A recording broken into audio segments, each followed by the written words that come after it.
In modern times, one of the most difficult issues leaders are faced with is helping those who struggle with mental health.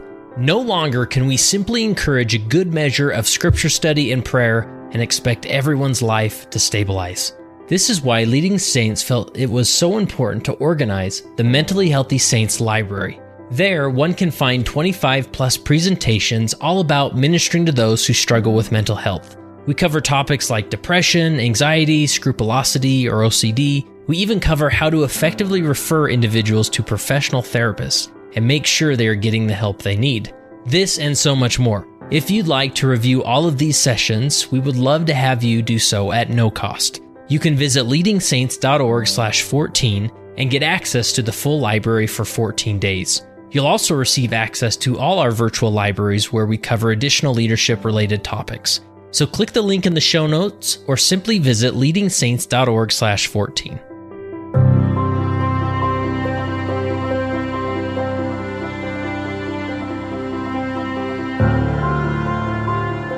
Bonnie Lyman, welcome to the Leading Saints podcast. How are you?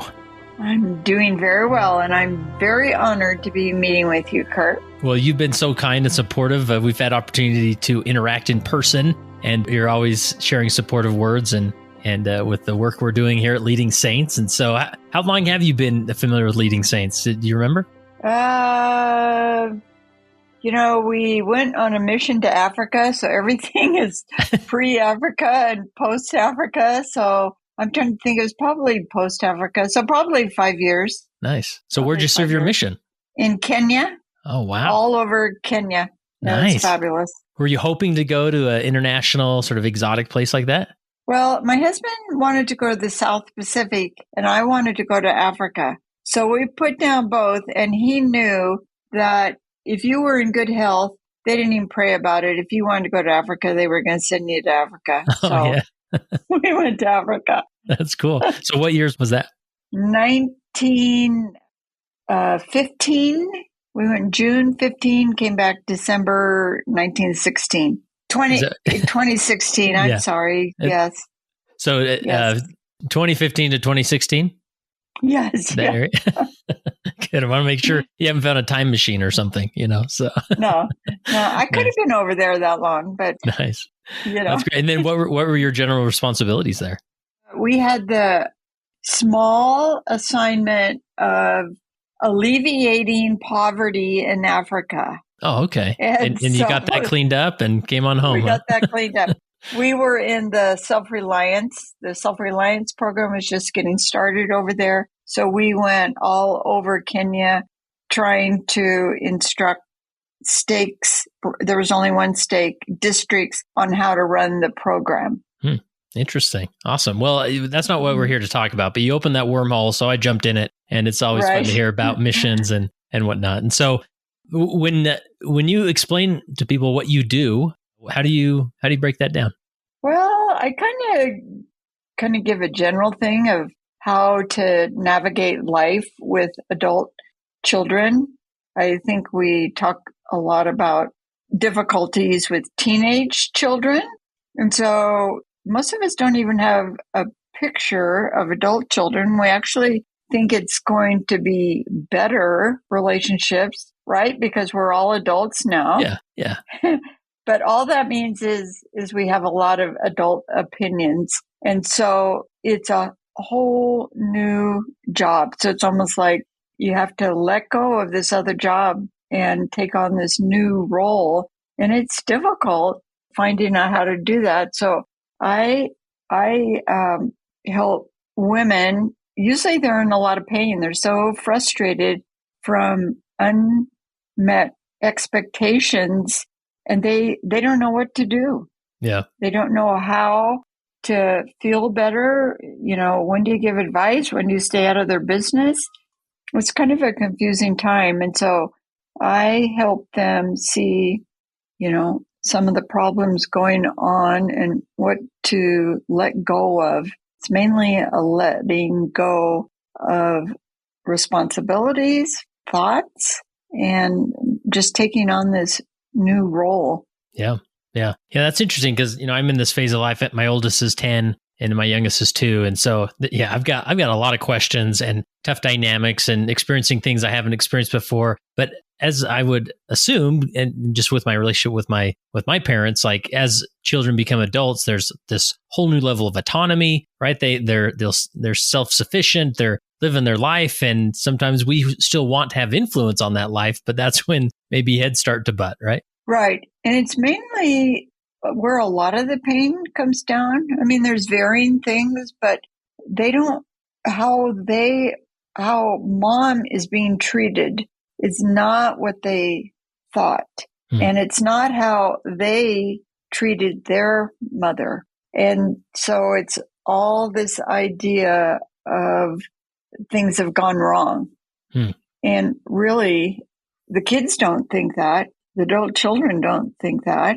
You know, they're just choosing to live their life the way they want to. I mean, we can even interpret things as disrespect where really no disrespect was given or exhibited, but that's how we pictured it because it was not how we thought it was going to be or how we treated our parents. Yeah. So maybe give us some general examples of what you typically hear about when adult parents come and talk to you about their adult children. Are there some themes that often come to the surface or concerns that you hear more often than others? Well, you know, a lot of it, a big one is if their children leave the church. Oh, yeah. And another thing that happens is we forget that we're all dynamic and things don't stay the same. So if they've left the church, they've left it forever. Or it may be even they don't like how they observe the Sabbath day, their activities on the Sabbath day. Mm-hmm. Well, that's not how we raised our kids. Yeah. We just don't do those sort of things. So it's a lack of understanding of the principle of free agency, that we all get to act any way we want. So who has left the church? We're trying to take our free agency away from our kids. And there's a lot of judgment and we're told not to judge. So, you know, it kind of comes down to, so that's a big thing of leaving the church and how to deal with that, accepting that. And they have a hard time accepting that. The other thing is this idea of they feel like they're not important in their children's lives anymore. Their children are not asking them questions about what they're doing in life. They're not, sending them Mother's Day cards. They're not calling them often enough. They're not responding to their texts on the timely basis that the parent wants them to. But they're just out there just trying to figure out life and navigate it the way they want to. When I first became, the adult child, I mean, we didn't even have all this texting. Yeah. We live in a different, generation. I remember your email talking about President Hinckley's advice when he wrote home to his dad that he was having trouble on his mission, and his dad said, "Get to work." Yeah, forget yourself and get to work. Right? Yeah, and that's not how we respond now because times are different. And so do we need to keep up with the times? I don't know. I think we just need to be sensitive to those things. And so it's really their thoughts about what they're making their adult children's behavior mean when really it doesn't mean that at all. Yeah. So I help them see there's always a different perspective to everything. And I really do believe that love always wins, that we can, and that's our only responsibility as an adult, as a parent to adult children, is to love our children. And I think also to tell them as often as we can how great and wonderful they are. Yeah. And I wonder how much, as we have sort of these expectations for our adult children, and then they go in a different way, or they do things different, or they make a dramatic change, like even, leaving the church or changing religions. Do you feel like some of that it's sort of like a projection on their own parenting? Like, I must have done something wrong. We didn't read the scriptures enough, or this would never happen. And so there's almost like this personal shame that they're going through as they're witnessing their children living their own life. Oh, definitely. Definitely. And it all goes back to, yes, they, first of all, they have such a high need to have a reason. So that's one of the reasons they come up with. They must have not taught them well enough. And I say, so give me some examples. And they can't think of any. Yeah. Yeah, and that's our human brain, right? We want to fill in the gap. There's got to be a reason here. I want to pinpoint it, and then hopefully I can fix it, or I have something to sort of regret. Right. And instead of, we're all at some point. I mean, I was a convert to the church, so I went through that process.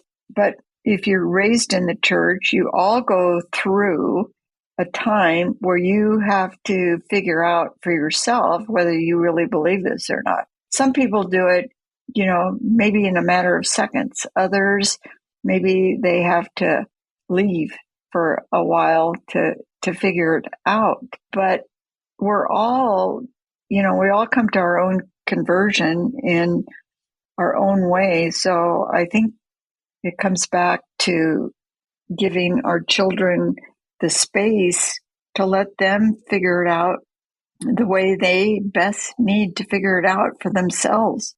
Yeah. And so I call it staying out of God's business. I think he's up there saying, would you just let it be the way it's going? And it's having that faith. It's all gonna work out. We are not a church of fear. We are a church of love. Yeah. So let's just keep working on our own conversion and how we can be better and work on better living the commandment not to judge and to love everyone. Yeah. The point you bring up as far as like our role is only to love, and that's even more prominent and more true when you're parenting adult children, where, in my situation, if my 7-year-old wakes up and wants to eat, M&Ms for breakfast, which has happened several times in my life, of course I want to overwhelm him with love and just love. And I want him to remember his father is just someone who just loved him unconditionally and overwhelmingly. But at the same time, I have to really, help him that behavior, helping him see there's a consequence if we just eat candy for breakfast or whatnot. And then, but we sort of, maybe it's hard to make that transition out of that state of mind where I have to abandon all my influence on their behaviors at some point and just simply love them. And so that's maybe a more prominent principle in this adult to adult parental relationship. Is that a good way to say that? Yeah. I just don't think you have a right as a parent of a 7-year-old, did you say? Uh-huh. That, no, we don't eat M&Ms, for breakfast or in the middle of the night or whatever. But, if my adult child wants to do something as foolish as that, or it may be, after high school, I'm just going to go off and tour the world. I'm just going to take my backpack and see what there is to find out there. It's not my place to say, well, no, we don't do that. We go find a skill and we get ready to have a family and whatever. We just have to let go of those expectations. They are themselves. We need to let them be them. Mm-hmm. And we need to just get better at being us. And so the best person I can be is a person who always shows up as a loving, responsible adult. Yeah. Yeah, that's really helpful. And to me, this is a really important topic. Obviously, this is the Leading Saints podcast. And in the context of leadership, I think it's more like these principles are more important than maybe they seem on the surface in the context of leadership, because I remember being that bishop. And I remember one sister in my ward came in and just said, you know what, Bishop, I'm having a hard time. I really struggle with my mom and I just want to talk about it. And I thought, wow, I'm so grateful that you feel like this is an office you can come and just recognize that this is a tough relationship. And not that I have all the answers. I know how you should talk to or approach your mom, but wow, that hurts. Let's just sit in that space for a minute. And because especially in all of our faith experiences and whatnot, there is that dynamic that's happening, whether it's, I have an LGBT child and my mother and father are really struggling with that. And they say things that I regret or that I wish they wouldn't. And so there's so many dynamics that happen in the context of our faith tradition, which sort of spills over into leadership as well. And you were so kind to put together some general principles that we can talk about and consider. Maybe we've touched on some of these already, but let's jump in to some of these and see what we can learn. The first one, you mentioned this concept of agency, and sometimes we forget that our children, especially our adult children, have agency. Is there anything else to say around that concept? Well, I don't know, if you put yourself in their place, and how much do you want somebody else interfering, telling you what choices are good and what are bad? I mean, most of the time, our kids, they may know they're in shaky territory, but I've even had one of my kids say to me, Mom, just let me figure it out on my own. I'm going to learn so much more if I figure it out on my own. I want to try this. And so I don't know if that exactly addresses the question, but this idea of we get stuck in the middle between what's my responsibility and when do you just allow their free agency. Right. And so agency is, to me, we get to choose ourselves. And so, I've heard controversy on this, but we don't call it free agency because there's a consequence either way. Right. And so are we playing, mama, papa bear by preventing them from going through a painful consequence where that consequence maybe would teach them the lesson that they could learn no other way? And so I think that is just showing respect for agency for someone to go through life. And I personally, I think that's what God wants us to do. Or I think he would be stepping in a little more often and stopping some things from happening in the world.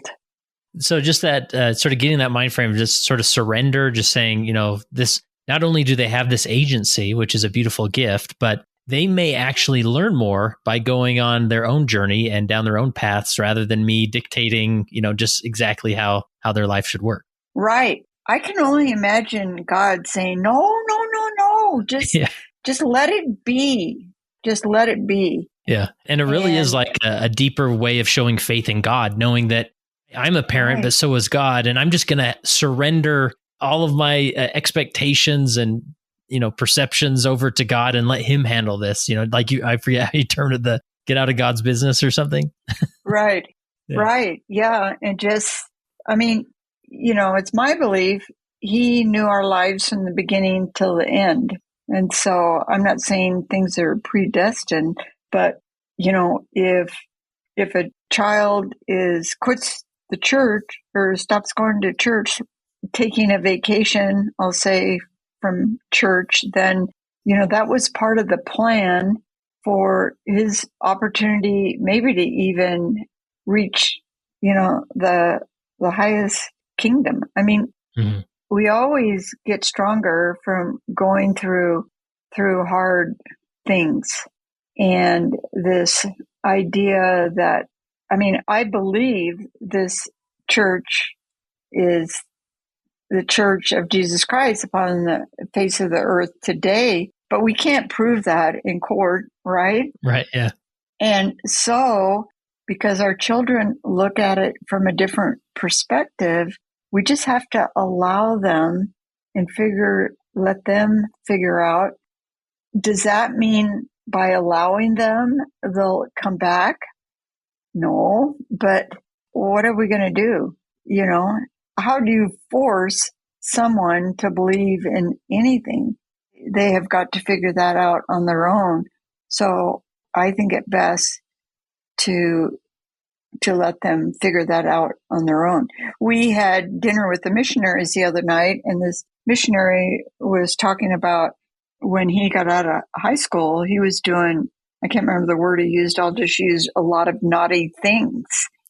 But he said, I am here on my mission today because my parents never stopped loving me.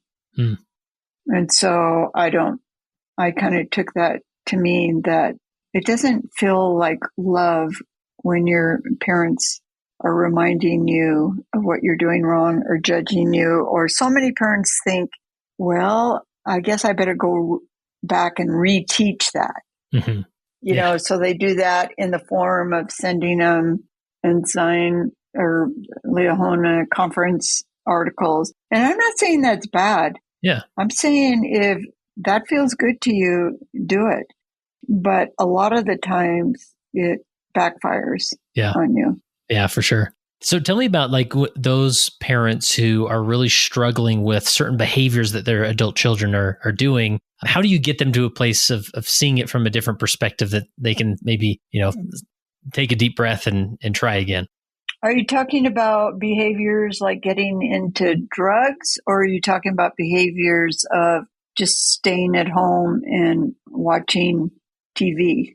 I would say, all of the above, right? I mean, I think every parent, a parent with adult children experiences it, where there's some level of experience, whether it's something heavy like drugs or something heavy like, wow, they just won't move out. Like, how can we begin to see that from a different perspective? Well, one thing, if they're living, at home, all you have to do is set a boundary. Mm-hmm. Either you have 6 months from now and you're out of here. If they're into drugs, I think you stay as close as you can, and you're there. I feel like when you're loving them, when you truly can love them and not judge them, even though it was all their fault for getting into these drugs, you'll know exactly what to do. I feel that, like I kind of talked to you earlier, that if we are judging and not loving, we can't hear the Holy Ghost prompting us of what we can do to really help that person. And so it gets to be a case by case basis. But yes, if the cops call me and say, hey, we just found your child, passed out in the alley on drugs, I'm going to do all I can to force them, into a rehab to get help. But as we've seen in that, they get rehabbed and then they go back. But again, if you talk to a lot of people, the way they were finally able to get through it, there was somebody that believed in them and loved them and stuck by them. So, there are times you set boundaries and you take action and, you follow up. And then there's times where you physically maybe pick somebody up and take them somewhere. Yeah. And tell me about, in your outline here, you talk about this concept of people that hurt other people are hurting themselves. Break that down for me. Okay. We get a lot of people that, sometimes I shake my head. I get off of a call and I go, wow, those kids are being disrespectful. Yeah. But it comes down to people that hurt other people. There is something in their life that is not right and they are hurting. And so the peace can come, the compassion is, that we feel bad that our children have screwed up their lives, so poorly, that what they do is they feel safe enough with you, they take it out on you. We all kind of have to vent and get that out and complain and whine, whether we feel like the victim or we've been wronged, but they are hurting in some way. Again, I go back to loving, responsible adults. Don't treat other people that way. Unhappy, hurting adults, they tend to attack other people. And so, if nothing else, you can feel compassion and not just be in resentment or feeling unappreciated or disrespected. Every time I get in that situation, whether, I phoned a child or I texted them and I'm not getting any response, it's not that I've done something wrong or I am no longer important. My first thought is they're hurting. Yeah. Yeah. And oftentimes the parents are simply the closest target, right? or the target that's been around the longest, that they sort of take the brunt of that hurt when it manifests itself in their life, right? Or the safest. Oh, yeah. You can, build yourself up, that they felt safe enough to even attack me, with something they said or something. Because it's not, you think if you get angry, if you go into judgment, it doesn't fix the problem. Or loving them, you're going to have some sort of a relationship.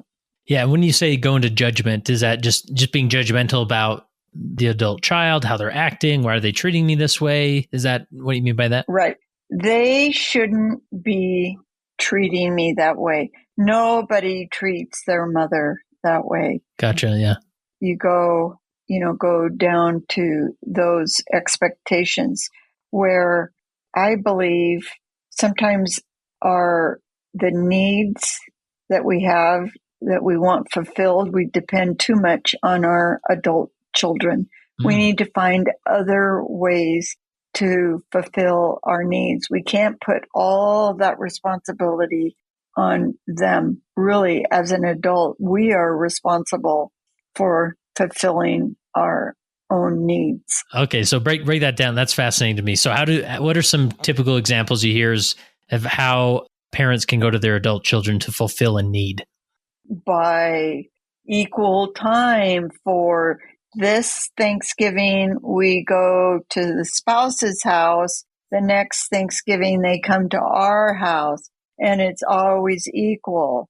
And so if they've gone the last 3 Thanksgivings to the spouses, then my need of feeling fulfilled, of being around family and just this gathering of people at Thanksgiving is not being met. And so maybe that means, okay, maybe it's not family that's going to fulfill my needs, but I can have friends or other people. But it kind of goes back to, we have a greater need as the parent to spend more time with our kids than our adult children do with us. Yeah. They've got friends. They're trying to figure out how to support their family. They're all the little battles that go on within their own family.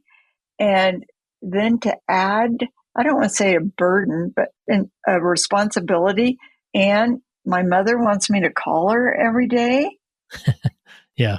I have talked to so many people. I just bring it up. I remember I was in the urgent care getting some stitches and something came up and he goes, "Oh, you need to talk to my mom."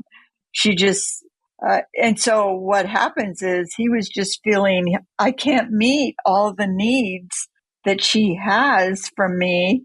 And so what does he do? He just avoids, he stays away. Mm-hmm. So we do the exact opposite.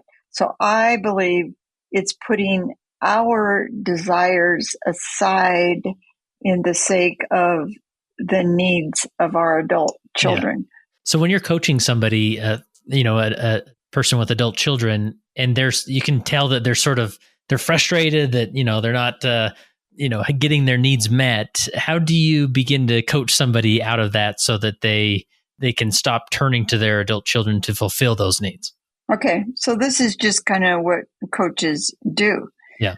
We would identify what they were feeling, and then we would identify what thought was causing that feeling. Everybody thinks it's a circumstance and the happenings, what somebody said, didn't say, didn't do that caused them to feel a certain way, but really it's our thoughts about what we're making it mean. In the case of the going to the spouses 3 Thanksgivings in a row, yeah. Well, I guess they loved the other in-laws yeah. more than they loved me. So then we point out that is just a choice. You're having to think that you have no proof, Yeah. that there could be a that's variety what's of other going reasons. on. Right? Yeah. And so then you just work with it. But it's seeing that it's all coming from our thoughts of what should be. So if we could just let go of all the expectations of what it's supposed to look like and just focus on loving our children and the good they are doing. Yeah. And is that typically just an internal process they're going through, just evaluating their thoughts and, how did I jump from the circumstance to that thought? Or are you encouraging them to reach out to their adult children and say, I just want you to know I'm good with this. Like however you want to spend Thanksgiving, I'm good with, or is it all in an internal process that they're going through? Well, I think anybody could answer that on your own. You just say, what would love do? What does love look like? How would love handle this? You know, and you may be hurt. It may be every Thanksgiving, but then again, you're going to have to go fulfill that need in a different way. And you could get the argument, but I'm not getting it with my children. Yeah. They're not reciprocating that love, right? That can be the feeling. Right. Yeah. Right. And so, but you start focusing on how am I, receiving love, or you can't even do that because love is a gift we give ourselves. You can still feel the wonderful feeling of love and connection with a child, not so much a relationship. A relationship, you got to have some conversation going on there with a child that says, I never want to see you again. But if you just keep on in your heart that you're loving them and just remembering good times you had with them, or just even wondering, what they may be doing, you can still love them and feel peace. Yep, it's not exactly what you thought it would be. One of the biggest things we get into is we compare ourselves with other people who are getting together all the time and everything. They're traveling together. The holidays are awesome, right? Yeah. And it's just, but that I can bet there's somebody in that crowd hating every minute of that association, of that gathering or whatever. And I don't know, they've just got different problems. So if you can become aware of what is causing your discomfort, and it's always your thoughts, and then accepting this is what it is. Now what? Do I want to live the rest of my life miserable? Or am I going to find another way to fulfill my needs? I thought it would be different. I thought my needs would be met being engaged with family all the time. But nothing's gone wrong. It's just different than what I thought. Yeah, nothing's wrong. It's just different. I love that.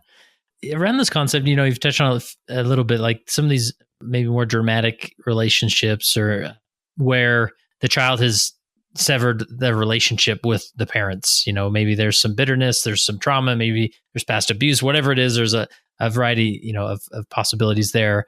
Like recognizing that, that's obviously could be very hurtful. And I have a good friend actually who's in a similar situation, and I don't know the whole story, but he has a couple daughters who have just kind of severed that relationship. And he's found it really helpful to, he went and bought some journals, just some blank journals, and he'll write letters to his daughters. And so at some time, maybe after he passes on, his hope is they'll find these journals and recognize just how much love he did have for them. And maybe there'll be some healing in that process. But is there any advice that you give to parents who have adult children who've severed the relationship completely? It's you.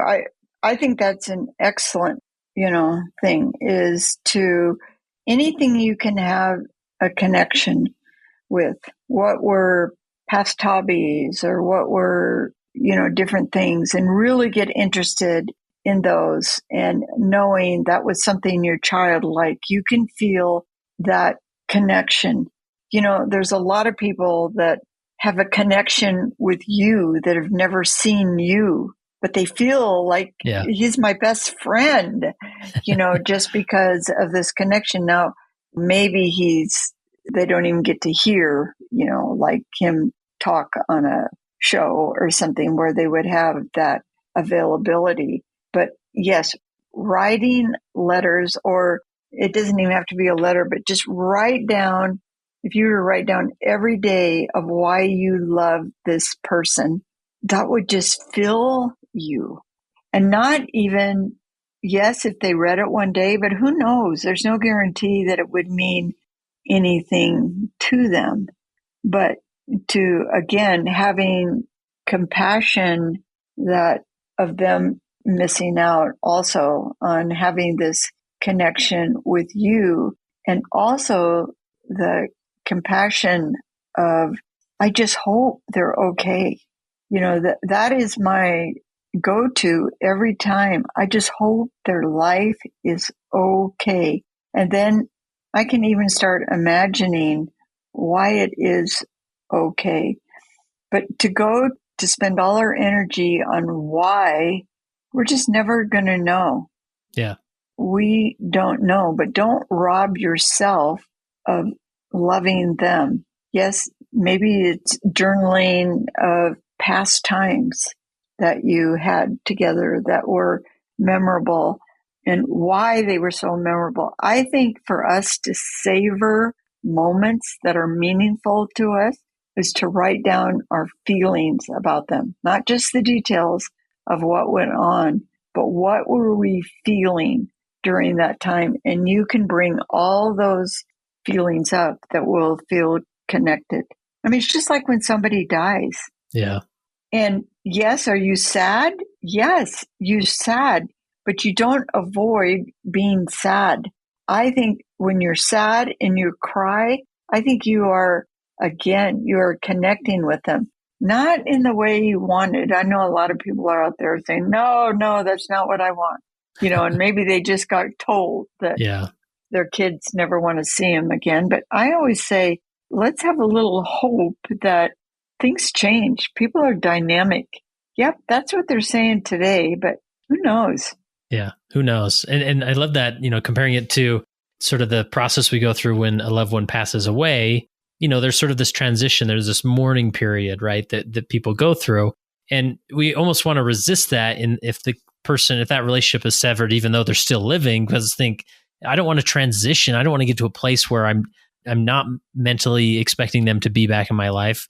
But that process is still there, and you can still love and reflect on the relationship that was there, with the hope that, maybe in 5-10 years or less, they'll find a reason to come back in your life, and even better, and you can pick it up where you left off. Right. And I think it's that hope. Plus, if you're really feeling anguished and in despair, you've got to decide, is that how I want to feel the rest of my life? Or do you want to move on?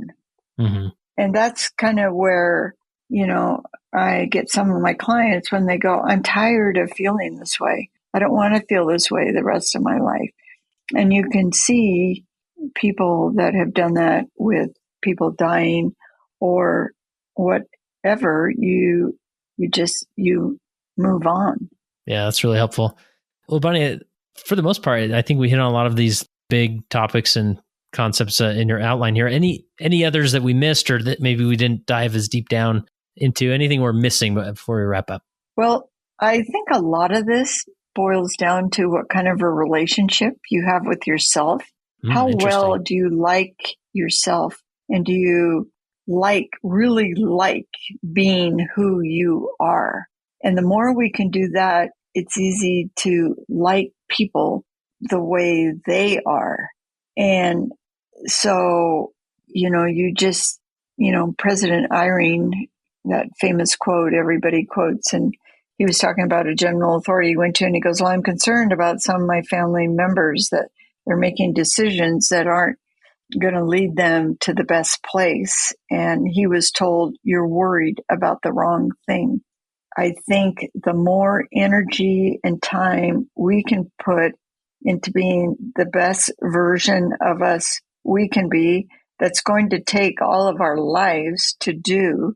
And, to me, one of those things is showing up as responsible and loving as I can be. And then it carries over into the rest of your life.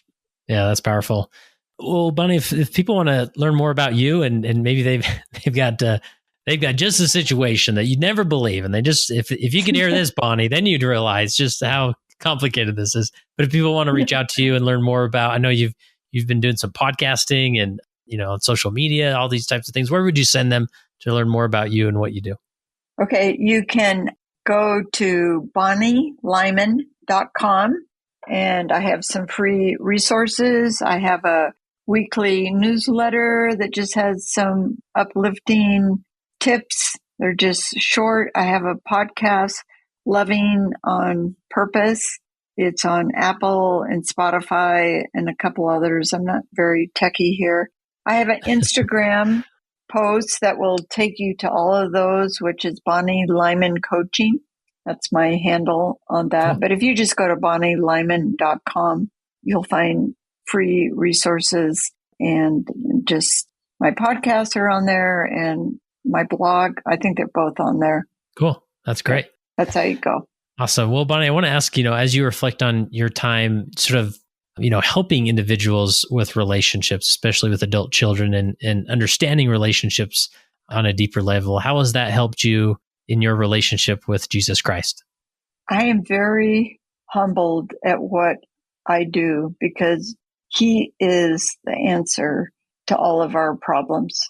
But a lot of times we know that, and we can read like, don't judge others, love everyone, but we don't always know the how. And so through this learning of how I can do it, to choose to think about anything, any way I want, it's my choice.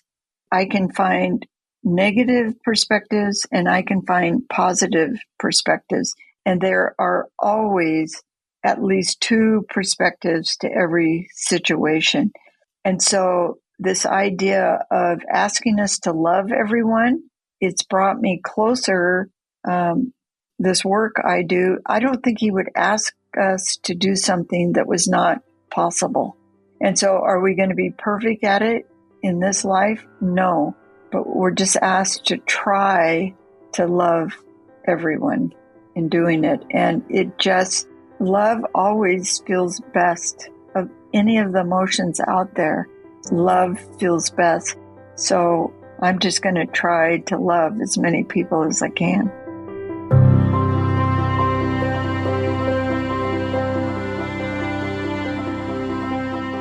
That concludes this episode of the Leading Saints podcast. We'd love to hear from you about your questions or thoughts or comments. You can either leave a comment on the post related to this episode at leadingsaints.org or go to leadingsaints.org/contact and send us your perspective or questions. If there's other episodes or topics you'd like to hear on the Leading Saints podcast, go to leadingsaints.org/contact and share with us the information there. And we would love for you to share this with any individual you think this would apply to, especially maybe individuals in your ward council or other leaders that you may know who would really appreciate the perspectives that we discussed. And remember to review the Mentally Healthy Saints library, click the link in the show notes or go to leadingsaints.org/14.